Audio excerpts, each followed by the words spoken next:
गुरु गुरु में भेद है, गुरु गुरु में भाव, सोई गुरु नित्य वंदिए, शब्द बतावेगा।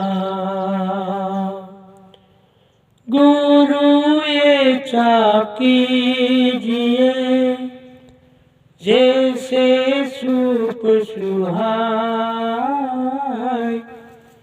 सार सार तो ग्रहील है, तोता देवरा। गुरु एवा करिए जैसे सूप सुहाय, એટલે કે સદગુરુ એવા કરીએ જે સુપડા જેવા હોય। આપણે બેનો સુપડામાં જ્યારે દરણું કરે ત્યારે જે કચરો હોય, કંકર પથ્થર હોય તેને દૂર કરે છે, તે અસાર છે એને દૂર કરે છે, અને જે સાર છે તે જ રાખે છે। એવી રીતે સદગુરુ પોતાના શિષ્યના જીવનમાંથી દુર્ગુણોનો નાશ કરે છે અને સત્યને એ જણાવે છે। तो सदगुरु ऐसा कीजिए जैसे सूप सुहाय, सार सार तो ग्रही ले, थोथा दे उड़ाय। सत्य असत्य नो निर्णय करी અને સદગુરુ સત્ય બતાવે તેને સતગુરુ કહેવાય। ગુરુ પણ બે પ્રકારના હોય, સદગુરુ અને સતગુરુ।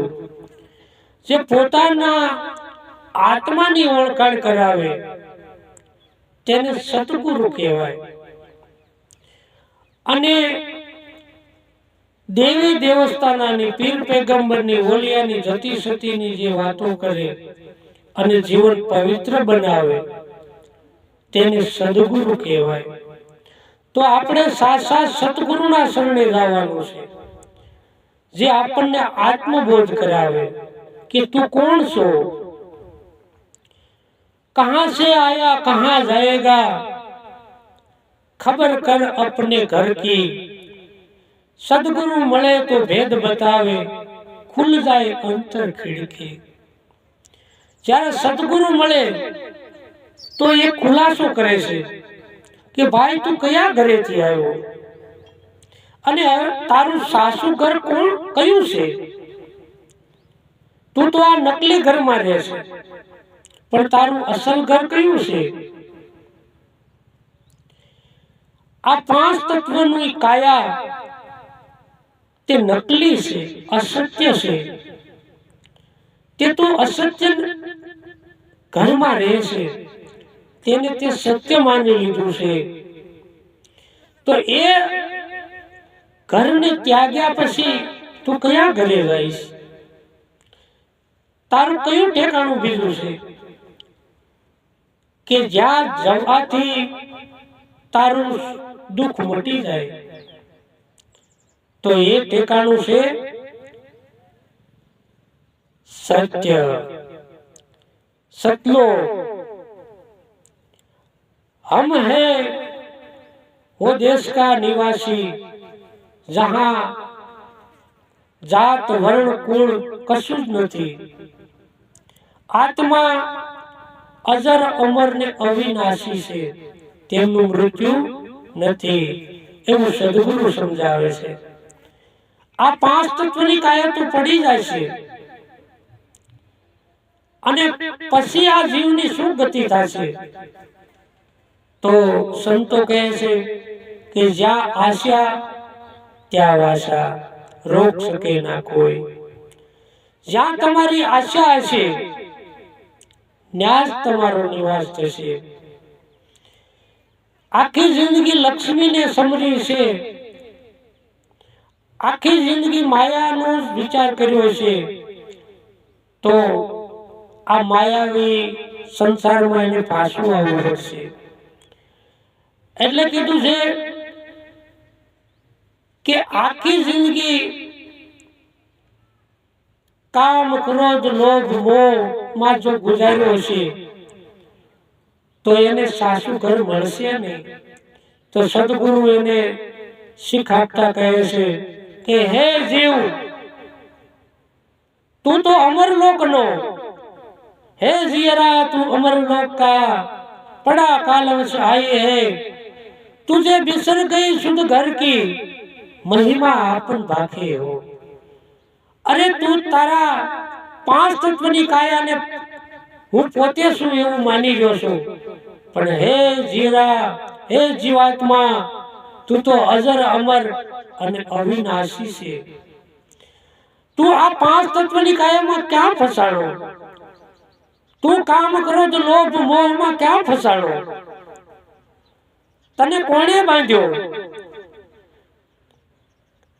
તારું આ માનવ જીવન તને શા માટે મળ્યું? આ જીવન તને સત્યનો માર્ગ ગોતવા માટે, સતલોક જવા માટે, સત્ય જાણવા માટે મળ્યો છે. અને આવો અમૂલ્ય જીવન તું શા માટે ગુમાવે છે?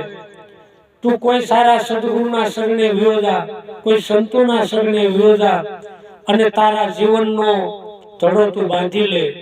આ માયાવી દુનિયામાં કાંઈ નથી. અહીંયા તો દુઃખ સિવાય કાંઈ નથી. પલે પલ આ મૃત્યુ લોકમાં માણસ મરી રહ્યો છે અને તું પણ મરવાનો છે. જેનો દેહ ધર્યો છે તેનો નાશ થવાનો છે. માટે જે ભગવાને ગીતાજીમાં કહ્યું છે તે પ્રમાણે તું જીવન જીવી લે. ગીતાજીમાં ભગવાને કીધું કે હે અર્જુન, તું તત્વદર્શી સંતના શરણે જઈ અને તું સત્ય જાણી લે અને ગુરુને દંડવત પ્રણામ કરી અને સત્ય અસત્યનો નિર્ણય કરી લે. શું સત્ય છે, શું અસત્ય છે? તો આ જગતની અંદર બે તત્વો છે, સત્ય અને અસત્ય. તો સત્ય અસત્ય જે તત્વ છે એનો આવતા વિડીયોમાં હું ખુલાસો કરીશ. ત્યાં લગી મારી વાણીને વિરમું છું. અને જો તમને આ સતજ્ઞાનની વાત સમજાણી હોય તો આ વિડીયાને વધુને વધુ લાઈક કરજો, શેર કરજો, સબસ્ક્રાઇબ કરજો અને આ સત્સંગનો લાભ લેજો અને બીજાને પણ આ વિડીયો શેર કરજો. સાહેબ બંગી સતનામ.